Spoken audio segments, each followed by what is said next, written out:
Muy bien, chicos, muy buenos días con cada uno de ustedes. El día de hoy vamos a continuar con el tema de literatura y el día de hoy vamos a hablar sobre el boom hispanoamericano. Una cosa es el boom latinoamericano, que abarca obviamente a todos los países de Latinoamérica, y otro es hispanoamericano porque hablamos referentemente al hablar. Muy bien, vamos a continuar entonces.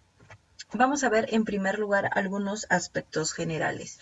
Y vamos a decir que esto se desarrolló en la década de los 60, o sea, ya por más o menos 1960, 61, y vamos a ver que va a abarcar muchas cosas más que voy a explicar en la siguiente diapositiva, ¿sí?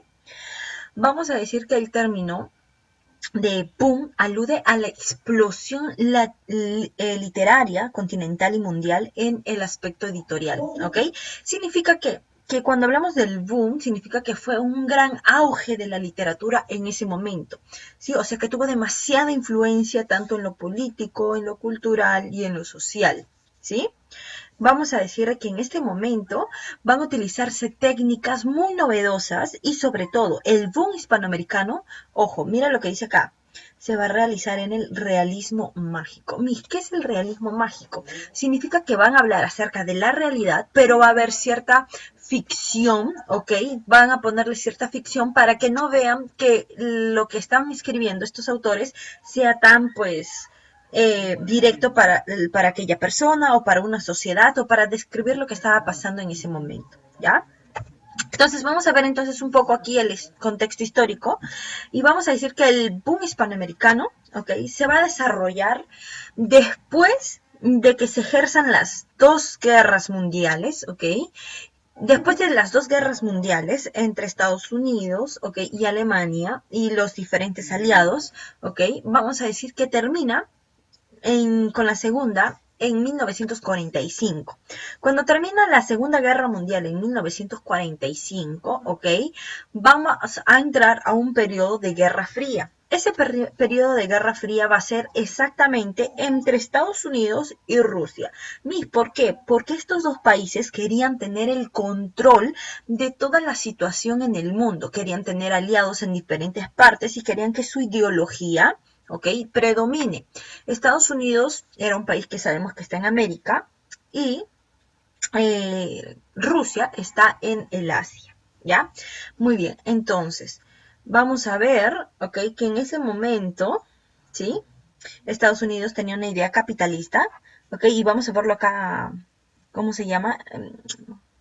Graficado por este halcón o esta águila que es muy representativo de su país, ¿ok?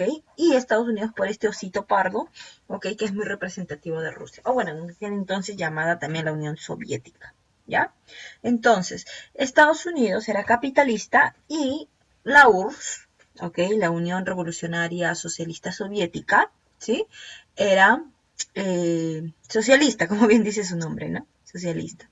Entonces, estos dos países querían predominar ante los demás, ante toda la comunidad internacional, ante todo el mundo querían que estos dos predominen. Quería Estados Unidos dominar, igual que la URSS. Pero había una especie de guerra fría. ¿Por qué guerra fría? Porque no se utilizaron armas, sino solamente fueron influencia ideológica. ¿Ya? Influencia ideológica. Entonces va a pasar todo esto y vamos a ver que justamente la URSS va a lograr su cometido teniendo influencia sobre Cuba, ¿ok? Sobre Cuba, que va a ser el único país en ese momento predominante dentro de América, ¿ok? Que va a tener como cierto aliado a Estados Unidos, ¿sí? Y bueno, Estados Unidos ante los demás, pues en toda América va a tener más influencia, ¿no? Entonces, vamos a hablar en ese momento de la Revolución Cubana de 1959, cuando Fidel Castro se va a levantar, acá está Fidel Castro con todos sus, ¿cómo se podría decir?, camaradas, ¿ok? Fidel Castro se levanta para poder tumbar el gobierno de aquel momento porque él consideraba que la ideología de la URSS, ¿ok?, era mucho mejor para todo el pueblo cubano, ¿ya?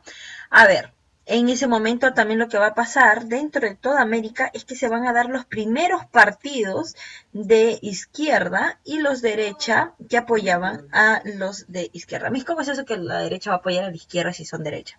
Es que habían algunos que eran de derecha central, ¿ok? Y ellos decían, vamos a apoyar porque sí está es correcto. Y un ejemplo de eso, de que empezó a dominar la izquierda va a ser de que en Chile, ¿ok? En Chile va a ser el primer presidente socialista Salvador Allende, ¿ya? Entonces es muy importante todo esto, ¿sí?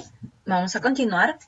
Ok, vamos a hablar de algunas características. Se dio en el realismo mágico, ya explicamos qué es el realismo mágico, habla de la realidad, pero con cierta ficción para no aludir a algunas personas. Dice, se mezcla a partir de la realidad y el uso de la ficción, ya lo acabamos de explicar esto. Los temas y personajes corresponden a la realidad latinoamericana, exacto. Entonces, en estos libros van a hablar mucho acerca de la realidad que estaba pasando en ese momento Latinoamérica, ¿ya?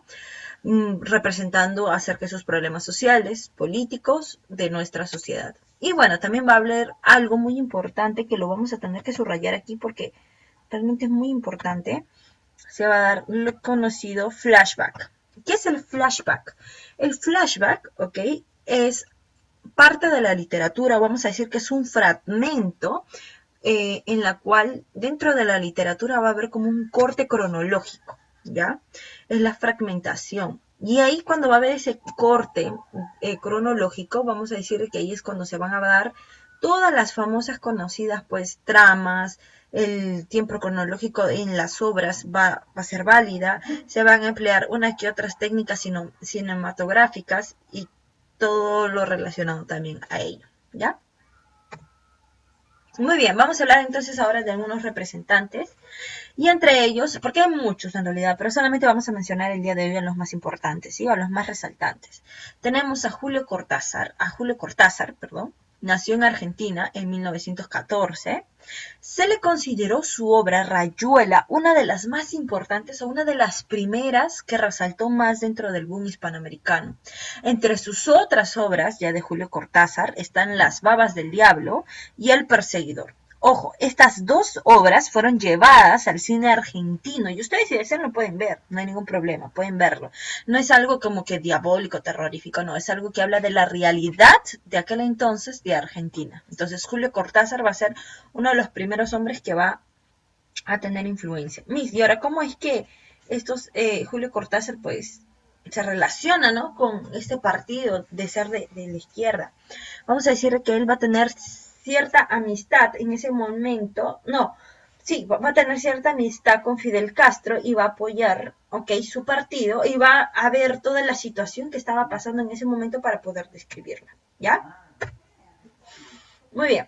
Otro, tenemos acá Mario Vargas Llosa, un peruano, nació en Arequipa el 28 de marzo de 1936. En el 2010 fue Premio Nobel de Literatura. Su obra más destacada dentro del boom hispanoamericano va a ser La ciudad y los perros, de 1963, La casa verde, de 1966, Los cachorros, de 1967, y La conversión en la catedral, de 1969. Ojo, estas son solamente una de las obras o literaturas de Mario Vargas Llosa que va a resaltar dentro del boom hispanoamericano. ¿Okay? La más resaltante de todas ellas es La ciudad y los perros, ¿sí? Esta obra que hace referencia de su estancia cuando Mario Vargas Llosa estaba en el Colegio Militar Leoncio Prado y todos sus compañeros, ¿no? Entonces, Mario Vargas Llosa va a tener dos facetas, una en la cual es socialista y otra en la cual apoya el capitalismo, ¿sí? En esta primera parte, ¿ok? Es cuando va a escribir La ciudad de los perros, cuando era socialista. ¿Y cómo así? Pasa que en el año, si mal no lo recuerdo, 1965, Mario Vargas Llosa va a viajar a Cuba y va a ser parte de una revista cubana en la cual va a empezar a escribir de la realidad que estaba viviendo en ese momento Cuba. Entonces, a partir de ello es que se forman sus ideales en base a la revolución también cubana y escribe eso, ¿no? Ya había escrito eso, pero la Casa Verde lo escribe ya con más influencia, ¿sí? Tenemos el último, Gabriel García Márquez, ¿ok? Nació en Aracataca, en Colombia, en 1927. Y bueno, va a ser una de las figuras fundamentales, más influyentes del boom latinoamericano, ¿ok? Perdón, del boom hispanoamericano, ¿sí? Su obra más reconocida es 100 años de soledad, que la va a escribir en 1967. La Hojarasca, de 1955. El coronel no tiene quien le escriba, de 1961, ¿sí? Entonces, ¿cómo es que Gabriel García Márquez llega a este punto de poder hablar o conocer un poco más de la realidad de ese momento? Es que Gabriel García Márquez, ¿ok? Va a tener cierta